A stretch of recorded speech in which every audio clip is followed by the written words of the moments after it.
rétablissement, les premiers qui en ont parlé, c'est les alcooliques anonymes. Parce que c'est eux qui sont les premiers rendus compte qu'une personne souffrant de quelque chose pouvait aider une autre personne souffrant de la même chose. Donc en même temps, ils ont aussi créé cette histoire de parité, de pair, d'être égaux face à une maladie. Et c'est eux qui, les premiers, ont parlé de rétablissement. Et après, c'est devenu un mouvement mondial, je dirais, vraiment. Nous, on s'est inspiré de ce qui s'est passé en Angleterre, mais les Anglais, ils sont inspirés de ce qui s'est passé aux États-Unis. Donc je dirais depuis les années 90 à peu près, le rétablissement, il fait petit à petit son chemin, mais c'est long à se faire, c'est vraiment long. À ce que ce soit reconnu, en tout cas par les milieux médicaux et psychiatriques. Mais ça commence maintenant, ça prend plus d'ampleur. La guérison, on pourrait dire, c'est la disparition d'un problème qui est apparu à un moment donné. J'étais malade, je ne le suis plus. Et il faut savoir que même dans les maladies psychiatriques considérées comme très graves, comme la schizophrénie ou les troubles bipolaires, il y a des gens chez qui ça disparaît définitivement à un moment donné. Ça, c'est quelque chose que même les psychiatres ignoraient il y a quelques décennies. Et puis on a des recherches qui montrent que, notamment pour la schizophrénie, il y a à peu près un tiers de gens qui vont rester malades et avoir des épisodes douloureux qui vont être de pire en pire, malheureusement. Il y a des gens qui vont faire un peu un yo-yo entre des périodes d'aggravation et des périodes d'amélioration. Et puis il y a un tiers des gens pour qui ça disparaît définitivement. Ça, je dirais, c'est la guérison. Le rétablissement, c'est un autre concept, c'est ce qu'il en est de la qualité de vie avec ou sans la difficulté. Et par hypothèse, quelqu'un peut très bien continuer à avoir des hallucinations auditives tout au long de sa vie, donc on pourrait dire qu'elle est encore malade, mais arriver à vivre ses voix d'une manière où c'est plus un handicap ou quelque chose de pénible ou de douloureux à vivre, d'aménager le vécu de la maladie d'une manière où elle a une bonne qualité de relation avec elle-même, avec les autres et avec son parcours de vie en général. La guérison, ça serait vraiment l'absence de symptômes, hein, que voilà, ça sera. Et puis justement, on dit souvent ça, c'est un peu le rêve de nous tous, qu'on aimerait qu'il y ait une sorte de baguette magique et tout d'un coup il n'y a plus rien. Mais effectivement, c'est des petits pas qu'on met les uns après les autres, où on trouve des fois des petits moments de bien-être. On apprend aussi à se connaître. Donc dans le concept du rétablissement, c'est aussi de se tourner vers ses valeurs, de savoir, mais peut-être c'est mon travail qui ne me convient pas. Voilà, c'est trouver un peu une dimension peut-être aussi un petit peu spirituelle à tout ça. C'est pas que...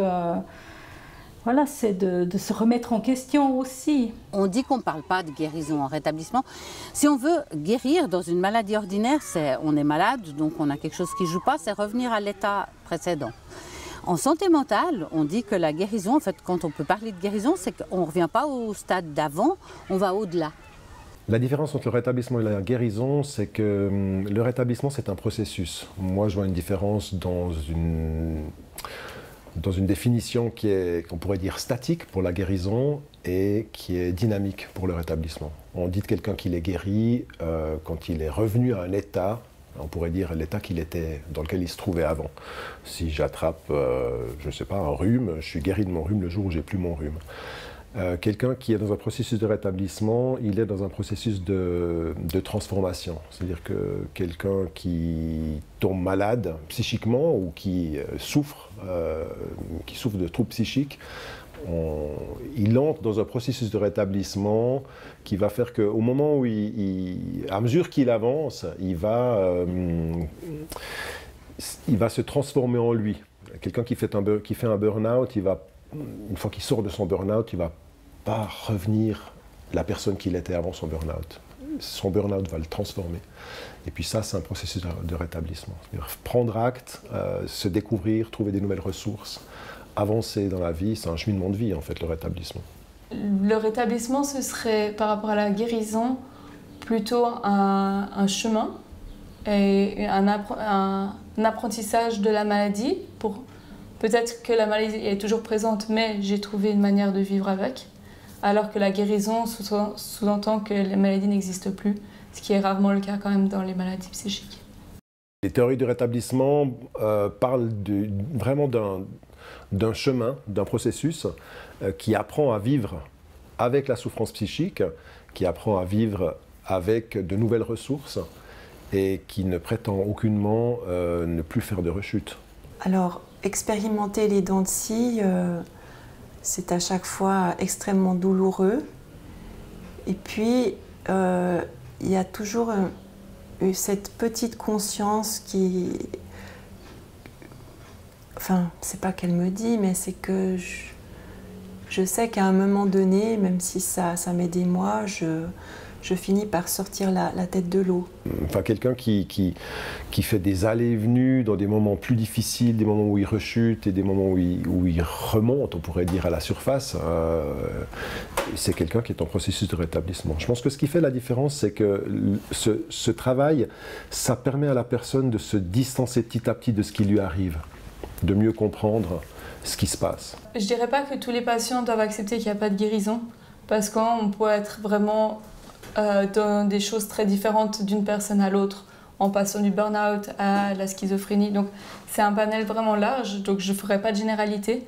Mais c'est vrai qu'accepter déjà le rétablissement et du coup le fait de pouvoir être bien malgré la maladie, c'est déjà un premier pas qui est important. Moi j'ai mis énormément de temps à accepter, peut-être qu'une personne va mettre beaucoup moins de temps.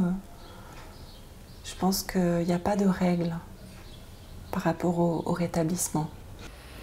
Je pense que si on comprend mieux, du coup, on a un certain détachement et ça fait qu'on souffre peut-être moins parce qu'on se sent peut-être moins victime de ce qui nous arrive. Dans ce sens-là, peut-être qu'on souffre moins. Comment je peux avancer dans la vie si je suis dans le déni? C'est pas possible. J'ai conscience que je vis avec une vulnérabilité et ça passe déjà par l'acceptation et c'est un long chemin. Un vraiment long chemin pour moi. Et ensuite, c'est composer avec, c'est-à-dire je sais que j'ai des périodes où je suis stable, d'autres périodes où ça va moins bien. Et le rétablissement, c'est aller vers le mieux-être, tout en restant conscient de ma vulnérabilité. C'est pas une chose à atteindre, je crois, le rétablissement. C'est un chemin, c'est un long processus. Ça commence par des petits pas, on avance petit à petit, chacun à son rythme. Pour moi, en tout cas pour moi, le rétablissement, c'est mon chemin de vie maintenant. Petit à petit, je découvre des nouvelles compétences que j'ai, je découvre d'autres ressources, je prends plus de force, je me sens plus solide, je me sens moins en danger de faire des rechutes dans les différents troubles que j'ai pu avoir. Ouais. Je m'estime moi-même être dans un processus de rétablissement. J'ai aussi mon parcours privé et j'ai aussi eu mon moment difficile. Je me suis aussi retrouvé par terre à devoir me relever et à repartir de zéro. Et quelque part, je me sens très proche des gens avec qui on travaille à parole ou des gens qui souffrent psychiquement parce que j'ai vécu au fond de moi ce que c'est, où tout d'un coup, sous nos pieds, tout disparaît. Voilà, c'est une expérience personnelle qui est un moteur pour moi dans mon investissement. Le sport, ça m'a aidé et ça m'a aussi aidé à structurer la semaine. Des fois, quand on est vraiment en dépression, quand on est à la maison, en arrêt maladie et tout, on sait pas, les journées passent difficilement. Et puis là, ça m'a permis de reprendre en fait de l'énergie, d'avoir justement des points d'activité dans la semaine. Le sport, c'est un des moyens pour accéder au corps en fait finalement.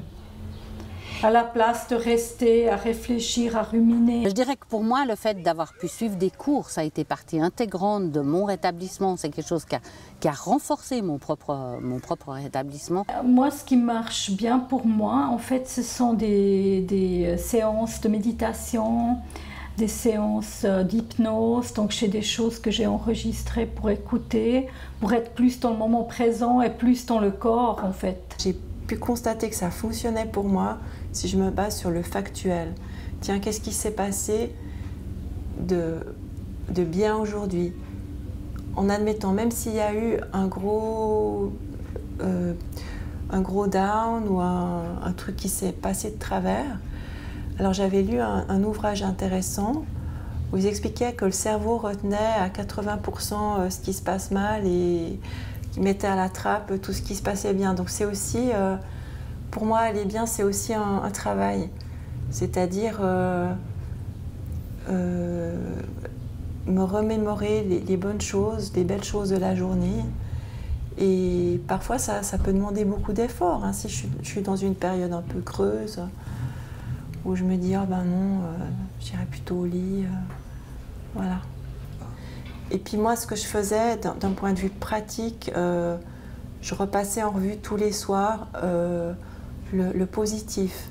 Je mouline le positif, je me basais sur le factuel. Et petit à petit, c'est comme ça que la confiance en moi est revenue. Et puis voilà, c'est assez proche, c'est-à-dire avoir confiance en soi, s'aimer. J'ai jamais pu m'expliquer à moi-même ce moment charnière où je suis dans un désespoir abyssal pendant des semaines ou peut-être des mois. Et puis tout à coup,